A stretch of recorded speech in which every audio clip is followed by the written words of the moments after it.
Hi guys, good morning. For today's video, we make Hamis, Arabic food.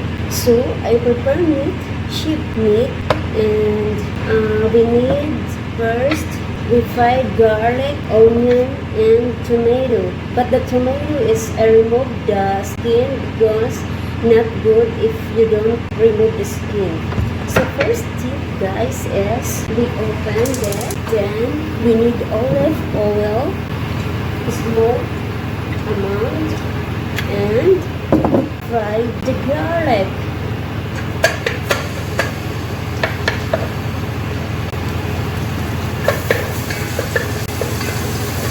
And if the garlic is brown, we follow the onion.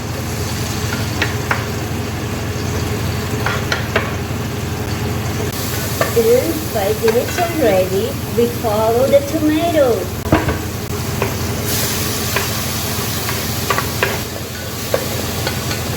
And guys, we wait until the tomato is going to cook, because if the tomato is not cooked, not good. So let's see guys. So look, so I cover now 5 minutes or 10 so that the tomato going to become very small. Already like there's black because guys we need to cook like that. It's not burning, huh? Look, and now we follow the cube cut sheep and like that guys. And we need to fry first to look white, because now it's red because there's blood not yet cooked.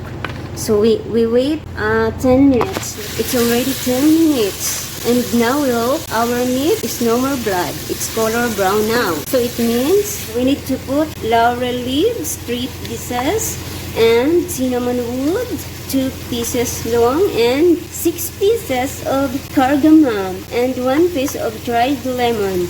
Guys, the purpose of this is to remove the smell of the sheep, because you know sheep is very not smell good, especially if you don't cook very well. So now guys, I put already, so I mixed it.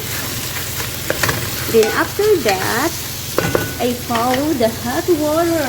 We put hot water, half only, so that we make boiled now. We need 4 hours guys, because sheep is very so strong, so we need to eat. Okay guys, so now I cover it na and in a slow heat. So bye guys, I'm back later. Look, it's already boiling. So our next tip is we put the cumin powder, 1 tablespoon, and we put already, we put black pepper powder. It's just 1/4 tablespoon, and 1/4 tablespoon of cumin, and Arabic spices, 1/4 spoon. The called in Arabic this is baharat. We put ginger powder to remove the smell, just 1/2 tablespoon. The last one we put is salt. We need to put salt and just 1/2 tablespoon, and that's all. And we cover now, and we need to wait 4 hours. Oh my god, so long. I'll be back guys. Bye guys, already 4 hours. Look, the meat is very smooth now. So I do now is I follow the green bell pepper, and I put tomato paste to become color red.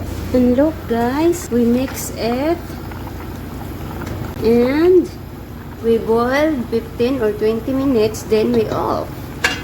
That's all guys, that's our menu for today. That's the Hamis Arabic food. It's our finished product for today. Look, yum.